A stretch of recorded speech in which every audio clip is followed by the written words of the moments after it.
بسم اللہ الرحمن الرحیم نحمدہ ونصلی علی رسولہ الکریم اما بعد۔ سورہ روم مکی صورت ہے۔ اس صورت کے آغاز میں اللہ رب العزت نے ایک پیشن گوئی فرمائی ہے۔ قرآن مجید کی یہ بھی ایک خصوصیت ہے اور یہ معجزہ ہے کہ قرآن مجید نے آگے پیش آنے والے بہت سارے حالات کو پہلے بیان فرمایا ہے۔ روم جو اس زمانے کی سپر پاور طاقت تھی، اور اسی طرح فارس جو ایران کہلاتا تھا، یہ بھی ایک سپر پاور طاقت تھی۔ دونوں میں آپس میں مقابلہ ہوتا رہتا تھا۔ مشرکین مکہ فارس والوں کو اپنے سے قریب سمجھتے تھے، کیونکہ مذہب کے اعتبار سے وہ ان سے قریب تھے کہ اہل فارس آگ کی پوجا کرتے تھے اور مشرکین بتوں کی پوجا کرتے تھے، گویا کہ دونوں بھی مشرک تھے۔ جبکہ اہل روم وہ آسمانی مذہب پر ایمان رکھتے تھے، وہ عیسائی تھے، تو اس اعتبار سے عیسائی مسلمانوں کے زیادہ قریب تھے روم والے۔ تو مشرکین مکہ ہمیشہ یہ چاہتے تھے کہ جب بھی ان دونوں کا آپس میں مقابلہ ہو تو روم والے ہار جائیں اور فارس والے جیت جایا کریں۔ وہاں پر اس زمانے میں جب اللہ کے رسول صلی اللہ علیہ وسلم مکہ المکرمہ میں ہیں، اہل فارس کا اور اہل روم کا مقابلہ ہوا تو روم والے شکست کھا گئے، تو مشرکین مکہ خوشی منانے لگے۔ اس وقت اللہ رب العزت نے آیت کریمہ نازل فرمائی کہ غلبت الروم، کہ روم والے ابھی تو ہار گئے ہیں، لیکن ایک پیشن گوئی فرمائی فی ادنی الارض وهم من بعد غلبهم سیغلبون، کہ زمین میں بہت جلد وہ دوبارہ غالب ہو جائیں گے۔ اور اللہ رب العزت نے سال بھی متعین فرما دیا فی بضع سنین، کہ 9 سالوں کے اندر ہی دوبارہ روم والے جن کی طاقت بالکل ختم ہو گئی ہے اور جو خانہ جنگی کا شکار ہیں اور جن کا بادشاہ ہرقل پریشان نظر آ رہا ہے، اللہ رب العزت نے چونکہ قرآن میں بیان فرما دیا، خانہ جنگی ہونے کے باوجود، فوج کے کمزور ہونے کے باوجود، چند سالوں کے بعد دنیا نے دیکھا کہ روم والے فارس والوں کے اوپر دوبارہ غالب آ گئے، اور قرآن مجید کی جو یہ پیشن گوئی تھی وہ حرف بحرف سچ ثابت ہوئی۔ اس کے بعد اللہ رب العزت نے اپنی چند نشانیوں کو بیان فرمایا اور ارشاد فرمایا وَمِنْ آيَاتِهِ أَنْ خَلَقَكُم مِّن تُرَابٍ۔ پہلے بھی یہ بات آ چکی ہے کہ اللہ کی نشانیوں میں سے یہ بات ہے کہ اس نے تمہیں مٹی سے پیدا کیا ہے، اور اس کے بعد اللہ رب العزت نے اپنی نشانیوں میں سے بیان فرمایا کہ اللہ کی نشانیوں میں سے ان خلق لکم من انفسکم ازواجا، اللہ کی نشانیوں میں سے یہ ہے کہ اللہ نے تمہارے لیے تمہارے ہی اندر سے جوڑے بنائے، لتسکنوا الیہا، تاکہ تم ان سے سکون حاصل کرو۔ نکاح کو اللہ رب العزت نے اپنی نشانی بیان فرمایا۔ مفسرین نے بیان فرمایا کہ بے شک یہ نکاح اللہ رب العزت کی نشانیوں اور آیات میں سے ایک آیت اور نشانی ہے۔ اس کو مثال کے ذریعے سمجھایا کہ ایک آدمی کا اور ایک عورت کا آپس میں پہلے کوئی تعلق نہیں ہوتا اور دونوں کا نکاح طے ہوتا ہے، دونوں کا رشتہ طے کیا جاتا ہے۔ اس رشتے کے طے کیے جانے سے پہلے اگر اس خاتون سے، اس لڑکی سے کوئی یہ کہے کہ بھئی فلاں آدمی جو ہے پریشانی کی حالت میں، اس کا ایکسیڈنٹ ہو گیا ہے، تو وہ لڑکی کیا کہے گی؟ دنیا کے اندر بہت سے لوگ پریشانی کی حالت میں ہیں، میں کس کا غم کروں؟ اسی طرح اگر آدمی سے کہا جائے رشتہ طے ہونے سے پہلے کہ فلاں لڑکی جو ہے تکلیف میں ہے، پریشانی میں ہے، بیماری میں مبتلا ہے، تو وہ کہے گا دنیا میں بہت سے لوگ پریشانی ہے اور بیماری کے اندر مبتلا ہیں، کس کا غم کیا جائے؟ لیکن جب ان دونوں کا رشتہ طے ہو جائے اور نکاح کے صرف 2 بول دیے جائیں، شوہر نے بیوی کو نہیں دیکھا، بیوی نے شوہر کو کبھی پہلے نہیں دیکھا، کبھی آپس میں بات چیت نہیں ہوئی، ایک جگہ پر مسجد میں یا کہیں پر بھی صرف نکاح ہوا ہے، ابھی ملاقات بھی نہیں ہوئی، نکاح ہونے کے بعد اس بیوی سے، اس لڑکی سے کہا جائے کہ جس آدمی سے تمہارا نکاح ہوا ہے اس کا ایکسیڈنٹ ہو گیا ہے، اب یہ عورت پریشان ہو جائے گی، حالانکہ ابھی اس نے دیکھا نہیں ہے، اس سے ملاقات نہیں ہوئی۔ اسی کے برعکس اس آدمی سے کہا جائے کہ جس عورت سے، جس لڑکی سے تمہارا نکاح ہوا ہے وہ بیمار ہے، پریشانی کی حالت میں ہے، تو یہ بھی پریشان ہو جائے گا۔ کیوں ہوا؟ نکاح کے 2 بولنے کی وجہ سے ہوا کہ نکاح ایک ایسی چیز ہے جو اللہ کی نشانیوں میں سے ہے کہ اس نکاح کے 2 بول کی وجہ سے 2 اجنبیوں کے اندر اللہ رب العزت ایسی محبت ڈال دیتے ہیں جس کا اس نکاح کے علاوہ تصور نہیں کیا جا سکتا۔ اس کو اللہ رب العزت نے اسی وجہ سے اپنی نشانیوں میں سے بیان فرمایا، اور اس کے بعد بیان فرمایا کہ آسمانوں اور زمینوں کا پیدا کرنا اور تمہاری بولیوں کا اور زبانوں کا مختلف ہونا، یہ بھی اللہ رب العزت کی نشانیوں میں سے ہے۔ اور اللہ کی نشانیوں میں سے ہے کہ تم رات میں سو جاتے ہو اور دن کے اندر تم روزی کو تلاش کرتے ہو۔ اسی طرح اللہ نے بیان فرمایا وَمِنْ آيَاتِهِ يُرِيكُمُ الْبَرْقَ، اللہ کی نشانیوں میں سے بجلی کا نظر آنا بھی ہے، کہ بجلی جب نظر آتی ہے تو انسان کی دو کیفیت ہوتی ہے کہ سخت گرمی کا موسم ہو اور بجلی نظر آئے تو امید ہوتی ہے کہ ہو سکتا ہے بارش ہو، لیکن وہی بجلی بہت زور سے گرجنے لگے اور تیز نظر آئے تو انسان کے دل میں ڈر بھی پیدا ہوتا ہے، جس کو اللہ نے بیان فرمایا خوفا و طمعا، کہ کبھی ڈر اور کبھی امید۔ ڈر اس بات کا ہوتا ہے کہ یہ بجلی کہیں گر نہ جائے، تو یہ سب اللہ کی نشانیوں میں سے ہے۔ اس کے بعد اللہ رب العزت نے بیان فرمایا وَمِنْ آيَاتِهِ أَن تَقُومَ السَّمَاءُ وَالْأَرْضُ بِأَمْرِهِ، اللہ کی نشانیوں میں سے ہے کہ آسمان اور زمین اللہ کے حکم سے رکے ہوئے ہیں۔ پھر اس کے بعد اللہ رب العزت نے ارشاد فرمایا کہ یہ پوری کائنات، یہ زمین اور آسمان، یہ سورج چاند اور ستارے اللہ رب العزت نے اس وقت پیدا فرمایا تھا جب ان کا کوئی ماڈل، کوئی نمونہ نہیں تھا، تو دوبارہ ان سب چیزوں کو اور دوبارہ انسان کو پیدا فرمانا احون علیہ، اللہ رب العزت پر تو بہت زیادہ آسان ہے۔ اس صورت میں اللہ رب العزت نے ارشاد فرمایا 3 مقامات پر اس طرح کی آیت آئی ہے ملتی جلتی کہ وَيَوْمَ تَقُومُ السَّاعَةُ يُبْلِسُ الْمُجْرِمُونَ، کہ جب قیامت قائم ہوگی تو اس وقت گنہگاروں کا حال کیا ہوگا۔ اللہ رب العزت نے کہیں بیان فرمایا وَيَوْمَ تَقُومُ السَّاعَةُ يَوْمَئِذٍ يَتَفَرَّقُونَ، کہیں فرمایا يُقْسِمُ الْمُجْرِمُونَ۔ ان سب کا خلاصہ یہ ہے کہ جب قیامت قائم ہوگی اور حشر کا میدان ہوگا، اولین اور آخرین کا اجتماع ہوگا، تو وہاں پر مومنین الگ کر دیے جائیں گے اور منافقین اور کفار الگ کر دیے جائیں گے۔ مومنین کا حال کیا ہوگا؟ اللہ رب العزت نے بیان فرمایا فَأَمَّا الَّذِينَ آمَنُوا وَعَمِلُوا الصَّالِحَاتِ فَهُمْ فِي رَوْضَةٍ يُحْبَرُونَ،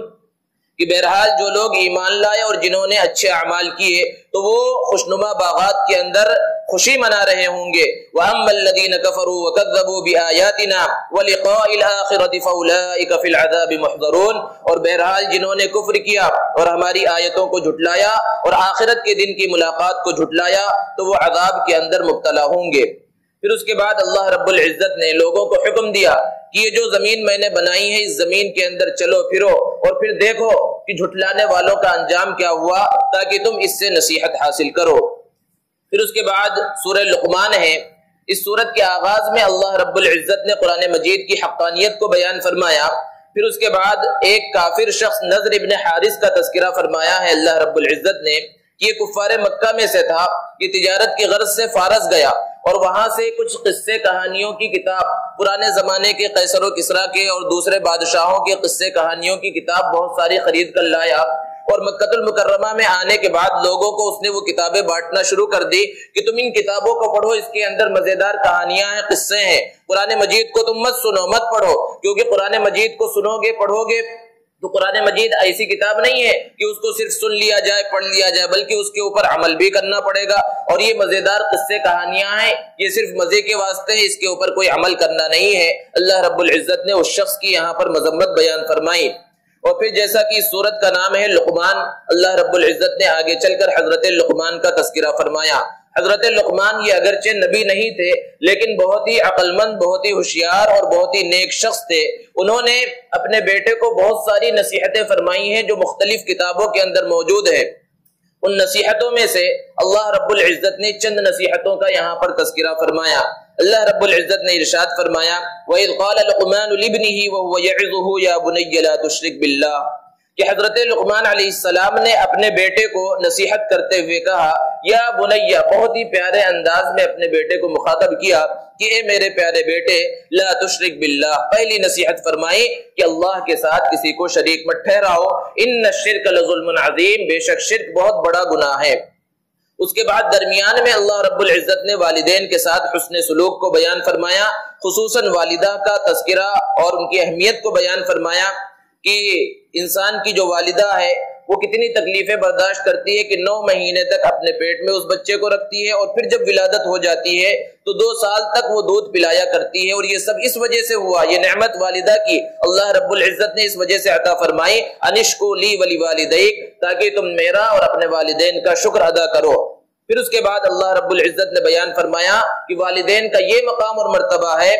وَإِن جَاهَدَاكَ عَلَىٰ أَن تُشْرِكَ بِي مَا لَيْسَ لَكَ بِهِ عِلْمٌ فَلَا تُطِعْهُمَا وَصَاحِبْهُمَا فِي الدُّنْيَا مَعْرُوفًا، کہ اگر تمہارے والدین تمہیں یہ کہیں کہ میرے ساتھ شرک کرو تو اس بات کو تو نہیں ماننا ہے، اس کے علاوہ دنیا کی ہر بات کو ماننا ہے۔ یعنی والدین اگر مسلمان نہیں ہیں، وہ کافر ہیں، وہ غلط راستوں کے اوپر چل رہے ہیں، تب بھی ان کے ساتھ حسن سلوک کا حکم ہے۔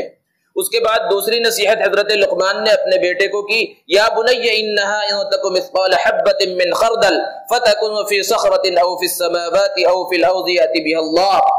کہ میرے پیارے بیٹے اگر رائی کے دانے کے برابر بھی کوئی چیز ہو، وہ اچھی چیز ہو یا بری چیز ہو، وہ نیکی ہو یا گناہ ہو، اور پھر وہ کہاں ہو، کسی چٹان کے اندر چھپا ہوا ہو، یا آسمانوں کے اندر ہو، یا زمین کی گہرائیوں کے اندر ہو، یأتی بہ اللہ، اللہ رب العزت اتنا علیم اور خبیر ہے کہ قیامت کے دن اس کو تمہارے سامنے لا کر پیش کر دے گا۔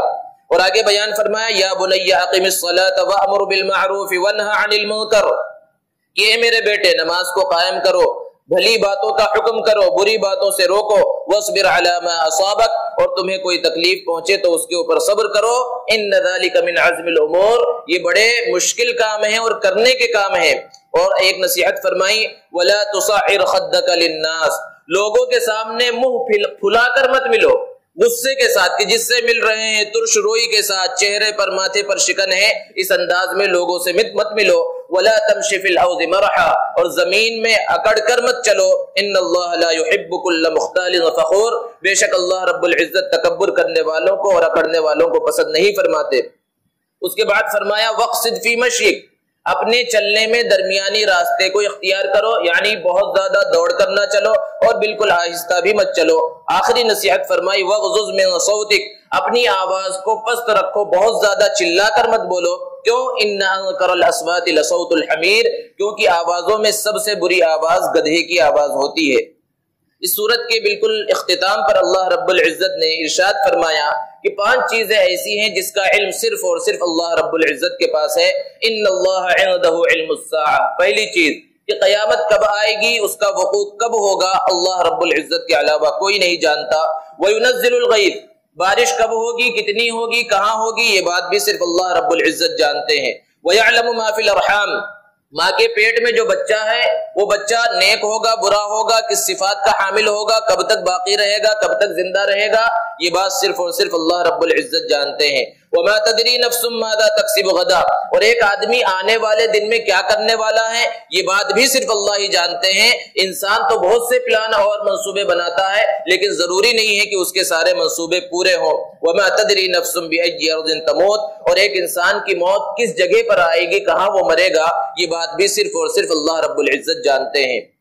اس کے بعد سورہ سجدہ ہے۔ اس سورت میں اللہ رب العزت نے شروع میں حروف مقطعات کے بعد اللہ رب العزت نے قرآن مجید کی حقانیت کو بیان فرمایا، اور پھر اپنی بہت ساری قدرت کو اور اپنی تخلیقات کو اللہ رب العزت نے بیان فرمایا، اور پھر اس کے بعد ان نیک لوگوں کا تذکرہ فرمایا کہ جو لوگ راتوں میں اٹھ کر اللہ رب العزت کی عبادت کرتے ہیں، ان کا تذکرہ کرتے ہوئے اللہ نے ارشاد فرمایا، تتجافى جنوبهم عن المضاجع،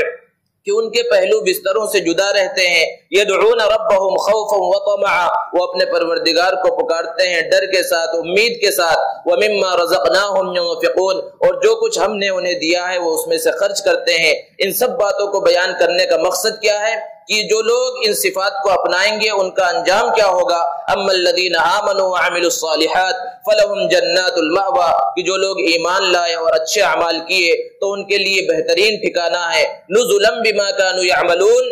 ان کے اعمال کی وجہ سے یہ اللہ رب العزت کی جانب سے مہمان نوازی ہوگی۔ اللہ رب العزت کی مہمان نوازی کیسی ہوگی، اللہ میزبان ہوگا تو پھر اس کا تو اندازہ اور تصور نہیں کیا جا سکتا۔ اور پھر کفار کا انجام کیا ہوگا، وَأَمَّا الَّذِينَ فَسَقُوا فَمَأْوَاهُمُ النَّارُ، بہرحال جو فاسق ہیں، گنہگار ہیں، ان کا ٹھکانہ جہنم ہے۔ كُلَّمَا أَرَادُوا أَن يَخْرُجُوا مِنْهَا أُعِيدُوا فِيهَا، جب جہنم کی دہکتی ہوئی اور خطرناک آگ میں انہیں ڈال دیا جائے گا تو وہ اس سے بھاگیں گے، نکلنے کی کوشش کریں گے تو دوبارہ انہیں اسی جہنم کے اندر دھکیل دیا جائے گا۔ اللہ رب العزت سے دعا ہے کہ اللہ رب العزت ہم سب کی جہنم سے حفاظت فرمائے اور جنت الفردوس میں داخلہ عطا فرمائے۔ وآخر دعوانا الحمدللہ۔